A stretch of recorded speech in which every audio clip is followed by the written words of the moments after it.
Hey guys, Adam here today. Going to give you a quick little instruction video on how we replace the heads on our Stihl brush cutter. Now this is the Stihl FS260. You can do it on any of the other brush cutter models. Essentially it's the same process, just the different size because they use the same parts in the head of the whippersnipper here. So all you need is your little tool to undo your nut. You need your replacement head. So I'm going from the 4-pronged brush cutter to the grass mowing head because I'm going to do some grass cutting. So that's what I'm putting on. You also need your little metal tool which stops it from spinning around. Now all this comes with your purchase, but if you do lose any of it, for this one here, a socket set will do the same job. So if you've got a socket set lying around, you can use that. And for this little piece of metal, any little strong piece of metal will do the job, because all it is, it's a stopper just to stop the blade from spinning around while you're undoing it. So let's get into it. First of all, we get our stopper and we find the hole that sits under there. You can see where that's going in. You place pressure on it and you spin it around until it locks into place, which we can see it's locked in there. Now all that does is it stops the blade from spinning around when we undo our nut, which we're going to do now. So it's got directions here on how to loosen it. It's going to be pretty tight, so you do need to give some support to the rest of the whippersnipper while you're undoing it. But pretty straightforward. You just undo your nut that sits in the middle here. Wait for that to undo. That comes out. So that's our nut. Put that to the side. Don't lose it, because you'll need that. You've then got your plate that goes on and offers support. It's a bumper plate to stop your blade from getting too close to the grass. You've got to make sure you put your bumper plate on. And then our thrust guard. Now what this does, it offers support between these two so that when you screw it in, it's not actually putting pressure on the middle of the blade. It spaces the pressure out around the outside of the blade, which, as you can see on this one here, you can see that where my middle finger is touching that center there, where you can see the circle that it's made, it puts pressure on a larger diameter of the blade rather than just being in the middle, ends up bending it. So that's how we take that off. Now what we've got in here, got a couple of other bits, and while we're doing it, if I can get underneath it, take this off. So we've got a washer plate here, really important that this stays on. And then last is our, don't know what it's called, our other piece. Now, what I can show you though is underneath it's got those 4 holes in it. So those 4 holes are important because that's what actually locks it into place. So if those holes aren't there, so if you don't use this, if you get to put it in and you just put this straight into it, you can't put it locked into place and then you can't take it off again. And that's where you'll end up having to replace the whole head of it, which would end up costing you a small fortune. So that needs to stay on, the cover plate needs to stay on, and our head. So pretty straightforward. When you're putting this on, you're putting it on counterclockwise, because when it spins clockwise. So we put it on counterclockwise so that when it spins, it keeps tightening it rather than loosening it off and this flying off. So we tighten it up, take our head out, make sure it spins, and that's the end of it. That's how you replace it. So what I'm going to do now though is I'm going to take that off and I'm going to put our other bit back on. So another little instruction video if you're trying to go the other way. So same technique. We find our hole, and again, let me get up, put a bit of support on the shaft, and we undo the end of it. Pretty straightforward. Slide it off, put that piece down. Again, we've still got our cover plate.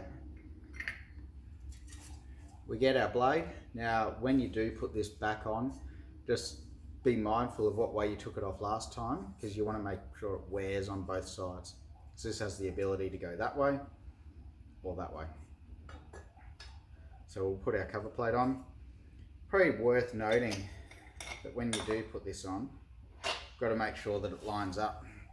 So this was the bit, and you see how it sits in there nice and strong. So when we do put this on, we've just got to make sure that it fits in place as we expect it to. So right in the middle, it sits on the seat there. We then put our guard on, which, as I said, is what helps support the pressure. And then finally, our bumper guard. And that stops us from digging into the ground and hurting ourselves. So we tighten that up. Again, you can see I've still got the stick in there, which holds it nice and firm for us while we do this. If you don't have the stick in there, you won't be able to do it because it won't work. Take your stick out, spin around, and that's it. That's how you replace your cutting edges to put on a grass head, or to replace your grass head to put on a cutting edge. Hope you guys have liked it. Hey guys, Adam here again. Quick little amendment to what I just said. One thing that I forgot to explain, which is probably going to be important, is that when you do replace these whippersnippers out, you got to make sure you replace the guard as well. So I wasn't going to do a video on this because it seemed fairly straightforward, but I thought I better quickly just throw this one in, that you actually have a grass cutting cover, and you can tell that this one's the grass cutting one because it's got your guide here, your metal guide here that cuts any excess length of cord, and you got your other one here. You also notice that if I put them up sort of next to each other, that's really going to work. This one's actually doesn't go out as far as well. It keeps it in a much closer, more confined area. So to do that, is that when you've got your head on that you don't want, let me just undo that.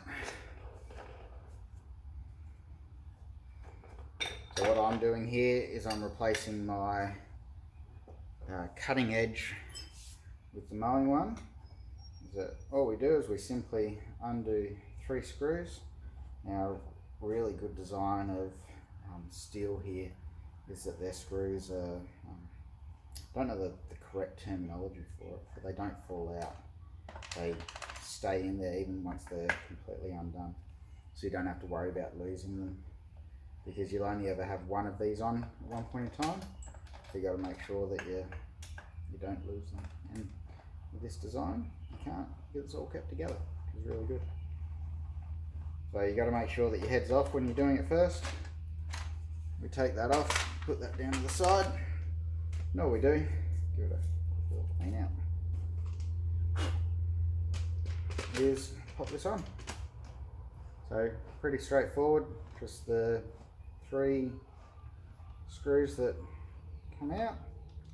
Just got to seat them right in the shaft, make sure that they fit right in. You don't want to cross thread them or anything. So you just sort of give it a little bit of a jiggle as you're doing it. Make sure that they fit in the way you expect them to. And make sure they're nice and tight.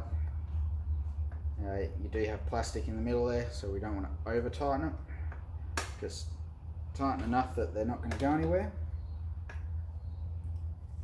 So that's that. That's the grass head on. Already showed you how we do that, so now we just put it on. And again, remember, it goes on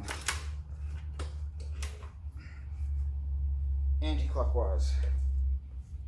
Make sure that's all sitting right. Take that off, and that's it. There we are, guys. So as I said, just wanted to quickly show you this so you don't get caught out, because you don't want to leave your grass head on if you replace it with one of those brush cutter blades, because that'll end up chopping through it and you'll end up ruining something. Hope that helped. Thanks guys, bye.